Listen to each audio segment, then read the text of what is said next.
ഹൈക്കോടതി ഉത്തരവ് മറികടന്ന് ഗുരുവായൂർ ക്ഷേത്രത്തിൽ വീണ്ടും റീൽസ് ചിത്രീകരിച്ചതിനെ തുടർന്ന് ചിത്രകാരിയും യൂട്യൂബറുമായ ജസ്ന സലീമിനെതിരെ കേസെടുത്തു. ക്ഷേത്രം അഡ്മിനിസ്ട്രേറ്ററുടെ പരാതിയിലാണ് യുവതിക്കെതിരെ പോലീസ് കേസെടുത്തത്. മുൻപും ജസ്ന ക്ഷേത്രത്തിനുള്ളിൽ റീൽസ് ചിത്രീകരണം നടത്തിയിരുന്നു. ഇതേ തുടർന്നാണ് നടപ്പുരയിൽ റീൽസ് ചിത്രീകരിക്കരുതെന്ന് ഹൈക്കോടതി ഉത്തരവിറക്കിയത്. ഓഗസ്റ്റ് 28-നായിരുന്നു ഒടുവിലത്തെ റീൽസ് ചിത്രീകരിച്ചത്.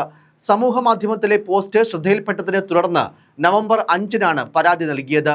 ശ്രീകൃഷ്ണ ചിത്രങ്ങൾ വരച്ച് സമൂഹ മാധ്യമങ്ങളിൽ ശ്രദ്ധ നേടിയ ആളാണ് ജസ്ന.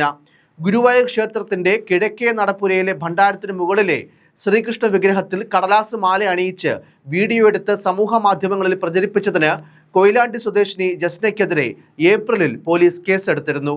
ജസ്ന മുൻപ് ക്ഷേത്ര നടപ്പുരയിൽ കേക്ക് മുറിച്ച് പിറന്നാൾ ആഘോഷിച്ച് സമൂഹ മാധ്യമത്തിൽ പ്രചരിപ്പിച്ചതിനെ തുടർന്ന് ഹൈക്കോടതിയിൽ പരാതി എത്തിയിരുന്നു.